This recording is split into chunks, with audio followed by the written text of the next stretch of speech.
చెరువు నిండితే కప్పలు, బెల్లం చుట్టూ ఈగలు ఎందుకుంటాయో అందరికీ తెలిసిందే. బ్యాంకుల దగ్గర కూడా అలాంటి బ్యాచ్లు కాచుకొని కూర్చుంటాయి. అందరూ ఒకే రకం కాదు.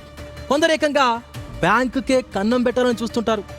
ఇంకొందరు కస్టమర్ల కదలికలపైన ఓ కన్నేస్తారు. సందు దొరకగానే కేటుగాళ్ళు ఓ కస్టమర్ క్యాష్ సంచి గాయాబ్ చేశారు.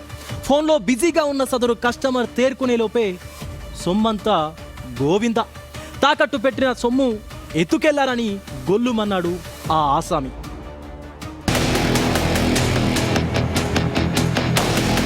దొంగలున్నారు జాగ్రత్త అని బోర్డు రాసి పెట్టే రోజులు పోయాయి. మంచోళ్ళు ఎవరో దొంగలెవరో ఈ జమానా చాలా కష్టం. మనతోనే ఉంటారు, ఫ్రెండ్లీగా మాట్లాడతారు. మన దగ్గరున్న సొమ్ము పోయాక కానీ ఆడి అసలు మంచితనం ఏంటో తెలిసిరాదు. కరీంనగర్ జిల్లాలో ఎగ్జాక్ట్లీ ఇలానే జరిగింది. సైదాపూర్ మండలం రాయికల్కు చెందిన సంతోష్ యాదవ్ వృత్తిరీత్యా ఆటో డ్రైవర్. డబ్బు అవసరం వచ్చి గోల్డ్ లోన్ కోసం హుజూరాబాద్ లోని ఓ బ్యాంకుకు వెళ్లాడు. 3 తులాలు తాకట్టు పెడితే 2,70,000 లోన్ వచ్చింది. ఆ క్యాష్ ను బ్యాగులో పెట్టి బయట ఉన్న తన ఆటోలో భద్రపరిచాడు. కర్మకాలి అప్పుడే ఓ ఫోన్ కాల్ వచ్చింది. ఫోన్ మాట్లాడి ఆటోలో చూస్తే క్యాష్ బ్యాగ్ కనిపించలేదు. అంతే, గుండె జల్లుమంది.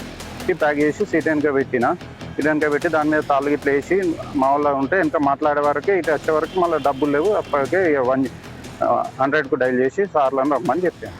సరే, సీసీ ఫుటేజ్ చూస్తారు సార్, ఎస్ఐ గారు చూస్తారు. అరెరే, ఎంతలా ఎంత పని అయిపోయే ముచ్చట తెలిసి అందరూ గూమిగూడారు. ఎక్కడ పెట్టి ఎక్కడ వెతుకుతున్నావో మరోసారి చెక్ చేయమన్నారు కొందరు. బరాబర్ ఇక్కడనే పెట్టినా అని ట్రాలీ గుద్ది చెప్పాడు సంతోష్. ఈలోగా పోలీసులు వచ్చారు. చుట్టుపక్కల ఉన్న సీసీ ఫుటేజ్ ను పరిశీలించారు.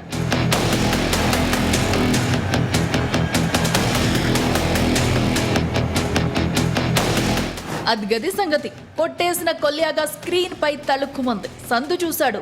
పక్కా టైమింగ్ లో సంచి తీశారు. ఇక పండుగేరా కుడుకా అన్నట్టుగా పరుగులు తీశాడు. ఆ తర్వాత బైక్ పైన ఎస్కేప్ అయినట్టు కూడా గుర్తించారు పోలీసులు. మరి ఎవడీడు, ఎక్కడుంటాడు? డేటా కలెక్ట్ చేస్తున్నారు పోలీసులు. ఎక్కడికి పోతావురా చిన్నోడా, నిన్ను పట్టుడే, కొట్టేసిన క్యాష్ ను రికవరీ చేసుడే అన్నంతగా ఈ కేసును ఛాలెంజింగ్ గా తీసుకున్నారు హుజూరాబాద్ పోలీసులు. మరేం పర్లేదు, వాడు దొరుకుతాడు. కానీ మీకు ఇలాంటి సీన్ ఎదురు కాకుండా చూసుకోండి. బ్యాంకుకు వెళ్ళేప్పుడు వచ్చేప్పుడు జాగ్రత్తగా ఉండాలి. ఏమాత్రం ఆదమరిచినా అంతే సంగతులు.